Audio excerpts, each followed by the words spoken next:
Oi, gente, tudo bem? No vídeo de hoje vamos falar sobre a China, um dos principais países em termos políticos e econômicos não só na Ásia, como também no mundo. O território chinês possui aproximadamente 9.536.449 km², sendo o terceiro maior país em extensão territorial do mundo. A população chinesa é de aproximadamente 1.440 bilhões de pessoas, fazendo da China o país mais populoso do mundo.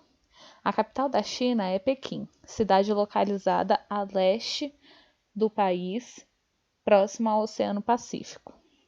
E aqui a gente tem, no canto direito, a bandeira chinesa, tá certo? A moeda chinesa é o yuan, como a gente pode ver na imagem no canto direito.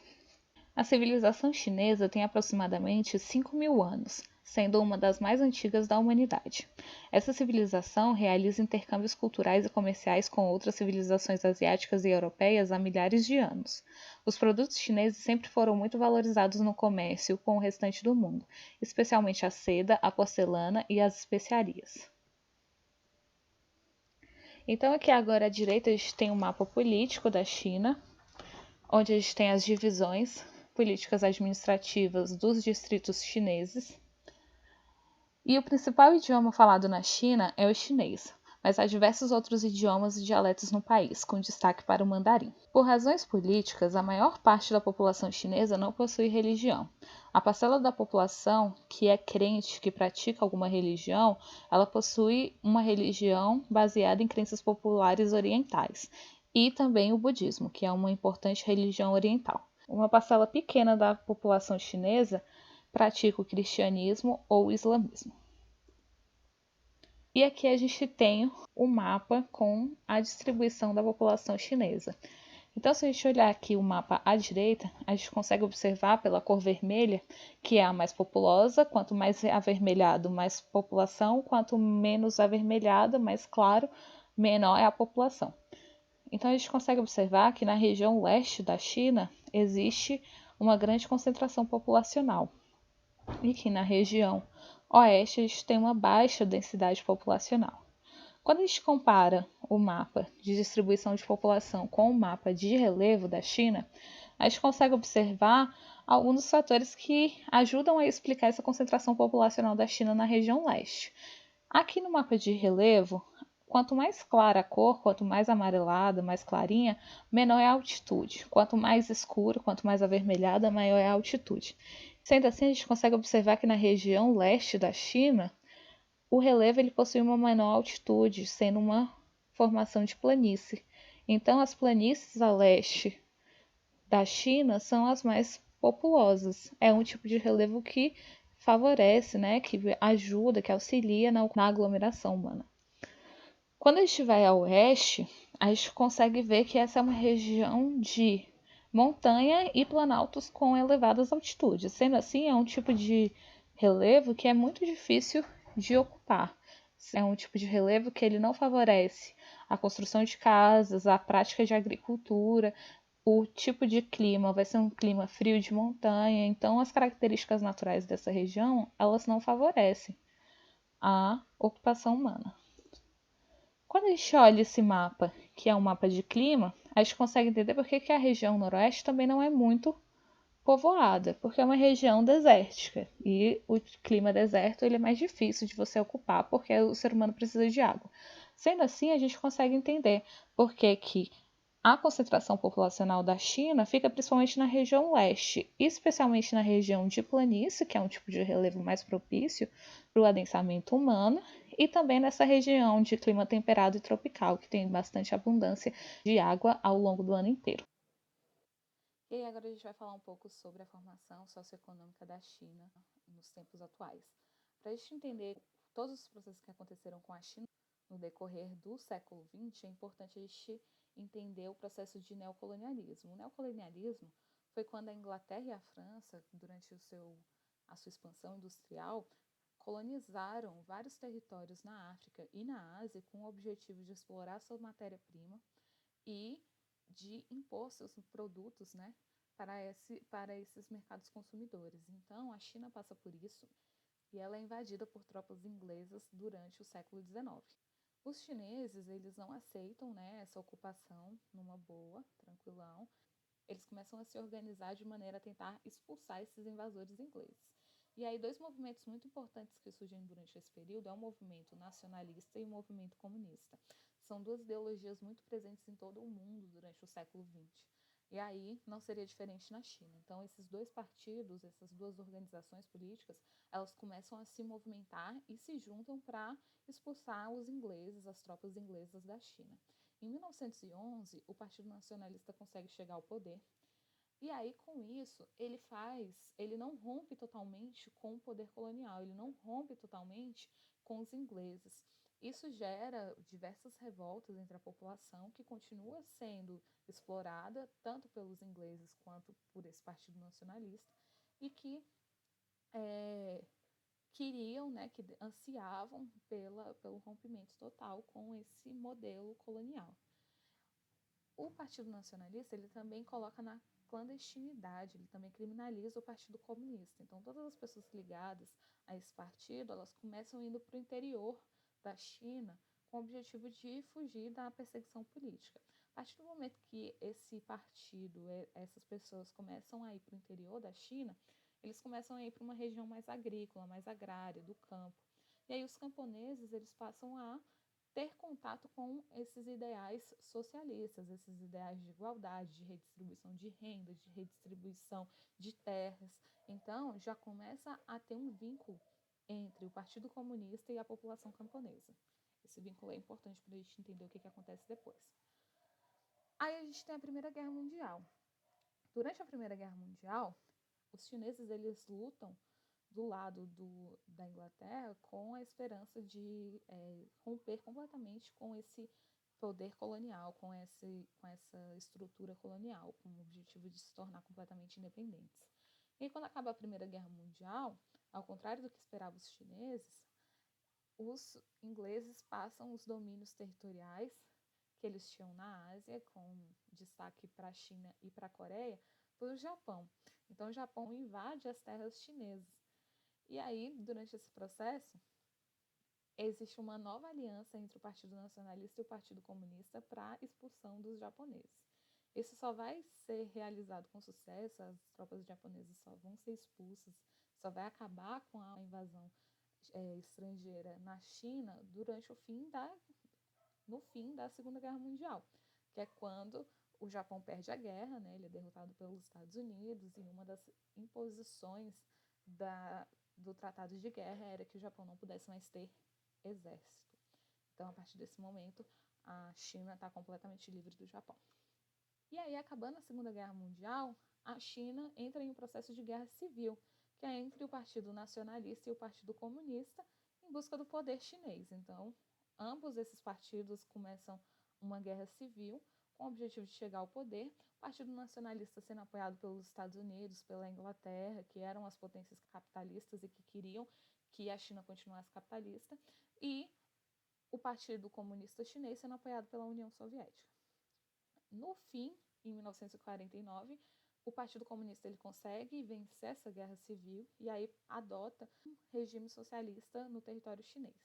Essa vitória do Partido Comunista, ela se deve principalmente pelo apoio da população camponesa, que era a maioria na China, que vivia uma situação de extrema pobreza.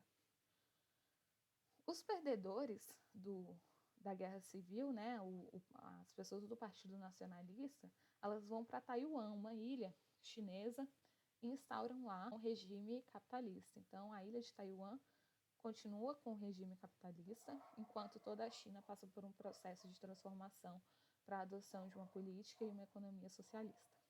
Hong Kong, que era o centro de poder colonial da Inglaterra, continua ainda sob o domínio da Inglaterra.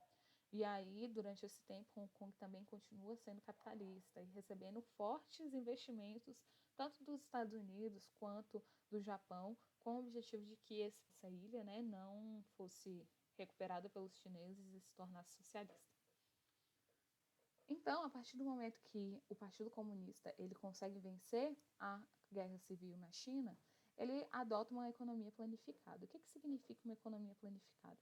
É uma economia adotada pelos países socialistas, onde o Estado, onde o governo, ele tem o controle de toda a produção e a distribuição de mercadorias. Para que isso aconteça, ele estatiza todas as empresas, então todas as empresas que existem naquele território passam a ser do Estado e eles passam a distribuir essa mercadoria. Começa a adotar várias políticas fazendo com que haja restrição no consumo dessas mercadorias.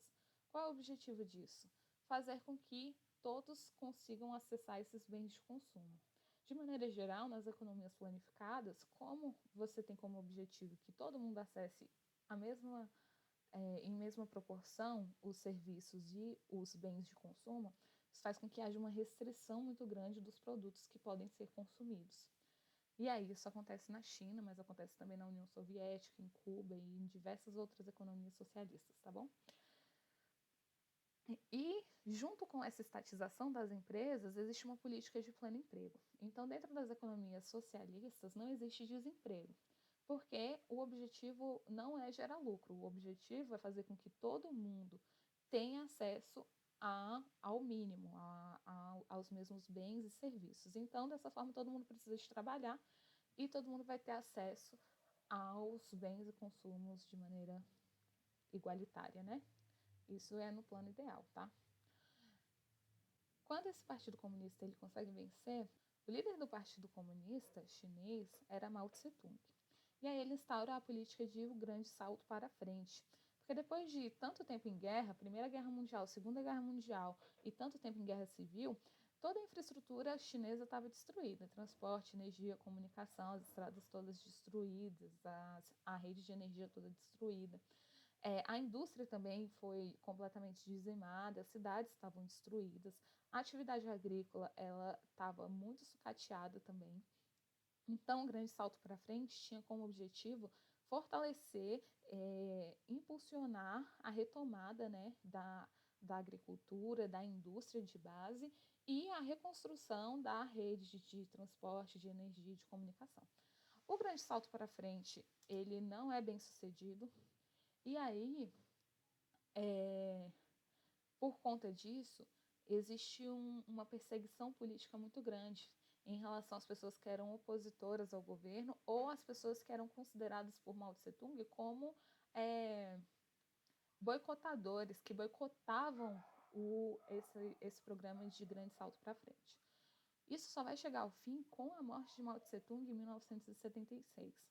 E aí, a partir da morte dele, com a ascensão de outras pessoas ao poder do Partido Comunista, a gente começa uma abertura econômica chinesa para a economia de mercado, mas uma abertura muito controlada, que fez surgir um modelo chinês, que diferente da União Soviética, por exemplo, que abriu totalmente de uma vez para a economia de mercado, foi sendo uma abertura econômica gradual e controlada pelo Estado. Então, dentro desse modelo econômico chinês atual, é importante a gente entender isso. A China, ela é um país onde existe uma economia de mercado, existe uma economia capitalista, mas que é muito centralizada e muito controlada pelo Estado. Então, o regime político ele ainda é muito controlador, ele é uma ditadura, né, que controla toda a produção e distribuição de mercadorias dentro do país, mas de uma maneira mais flexível do que em relação a 1950, 60, que era quando tinha uma economia completamente socialista. Quando a China decide se abrir, ela começa definindo quais são as áreas que eram mais importantes de serem modernizadas. Que aí eles definem que é a ciência e tecnologia, indústria, agricultura e forças armadas. Para fazer isso, para ter essa modernização econômica, eles criam as zonas econômicas especiais, que está aqui no mapa à direita. Então, em cada uma dessas cidades, eles instauram um regime de mercado, mas só as empresas permitidas pelo Estado podem colocar as suas empresas aqui. E as empresas que eles permitiam eram dessas áreas de modernização. Uma das imposições para as empresas colocarem suas filiais, suas fábricas aqui, era que eles compartilhassem a tecnologia utilizada nessas empresas com o governo chinês. Dessa forma, auxiliava no processo de modernização. Junto com isso, a China começou a investir maciçamente em ciência e tecnologia. Então, em universidade, para as pessoas, em educação, e para que fosse desenvolvido também tecnologia de ponta. E por que as empresas elas aceitaram todas essas imposições do governo chinês para colocar a fábrica nessa região? Porque a China ela colocou alguns benefícios financeiros, fiscais, né? Então menos impostos. E além disso, a mão de obra na China, a gente tem que lembrar que a China é o país mais populoso do mundo, ela é muito abundante. Então, quanto mais gente para trabalhar, menor vai ser o valor pago para o trabalhador. Em consequência disso, a mão de obra chinesa passa a ser uma mão de obra mais barata para essas empresas do que em outros lugares. Japão, Coreia, Estados Unidos, Inglaterra querem colocar suas fábricas aqui porque é mais barato você produzir uma mercadoria aqui e, consequentemente, você vai ter mais lucro. Então, os objetivos eram principalmente fazer com que as cidades elas crescessem, que elas se urbanizassem, que aumentasse a indústria. E aumentando a indústria, e aumentar também a quantidade de empregos para os chineses. Lembrando que só os nichos industriais definidos pelo governo chinês poderia colocar uma fábrica ali. Então, eles deram prioridade para a indústria de alta tecnologia e para a indústria que fornece muito emprego. Então, por exemplo, indústria têxtil, para fazer tecido, para fazer roupa, precisa de muita gente trabalhando. Então, eles incentivaram que as indústrias têxteis fossem para a China. Indústria de sapato, que também emprega bastante gente, eles também incentivaram a ida dessas indústrias para essa região. Esse modelo de zonas econômicas especiais deu tão certo que a China começou a expandir por todo o território. E hoje o principal movimento das ZES é para a região oeste, que é aquela região que a gente viu que é menos ocupada. E a centralização desse poder, ela continua. A centralização econômica, ela ainda é muito forte, muito presente dentro da China. E isso tem como objetivo não ampliar as tensões econômicas, as tensões sociais vindas da concentração de renda. Então, eles têm como objetivo manter um controle social e econômico para que não gere tensões, né? Apesar dessas tensões existirem, principalmente por ser uma ditadura que controla a vida social das pessoas, isso faz com que isso gere insatisfação, né? E, em consequência disso, eles acabam tendo, sim, tensões sociais. E aí, esse é o atual modelo econômico chinês, onde a China ela tem um controle do Estado muito grande em relação a essa economia, mas ao mesmo tempo ela já abriu para a economia de mercado, já existe uma economia capitalista nessas EEs em grande parte do território chinês, ao mesmo tempo que ainda existe um controle muito grande do Estado que consegue administrar, consegue ter um controle de acesso à população dessas mercadorias e também aos serviços e também a quantidade mínima de bens de consumo. De maneira geral, com essa abertura econômica, a qualidade de vida dos chineses ela elevou muito. Então, hoje em dia, a maior parte da população chinesa tem acesso a bens de serviço, a bens de consumo, ao mesmo tempo que o regime político, por ser uma ditadura, por ser fechado, ainda tem uma restrição social em relação ao comportamento social muito grande. Então, é uma das dicotomias existentes na China atual, tá bom? Então é isso, gente, as características gerais sobre a China e a gente vai ver no próximo vídeo sobre o Japão e os tigres asiáticos, tá bom? Tchau, tchau.